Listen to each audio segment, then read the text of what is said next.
Good afternoon. My name's Hunter Lundy. It's March the 5th, and we're approaching a date for a vote. March 29th, there will be many things on the ballot, but one of the things that's going to be on the ballot is an amendment to the Constitution. It's amendment number 2. I want to discuss this with you because I'm a lawyer of 45 years. I'm also a businessman. I'm also a minister.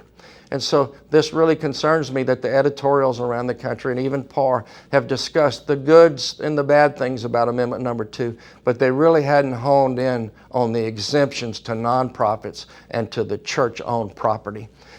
So they've moved that out of the Constitution into a legislative bill, and they say, well, we're going to be protected by 2/3 vote. Well, I know better than that. I know that the old saying that when a camel sticks his nose in the tent, you're likely going to see the rest of him real soon. And so that's what's going to happen. And so we do not want to raise taxes. And that's what this is. We're talking about property taxes, ad valorem taxes only. So these nonprofits that own real estate will be subject to taxation at the whim of the legislature. If this amendment passes, it moves into a revised statute, and then we face this potential crisis. And they always want to say, don't worry about it, don't worry about it. That's what they said in the 80s about we're only going to have a lottery. They said it in the 90s, we're only going to have gambling on a few boats on licenses. And yes, then they say that today about marijuana. We got gambling everywhere in the state of Louisiana. So the devil is always in the details. That's what a lawyer tells you. I've got a lawyer of 45 years. The devil's in the details, and they're not showing you the details. You'll only see the good things in this constitutional amendment on the ballot sheet.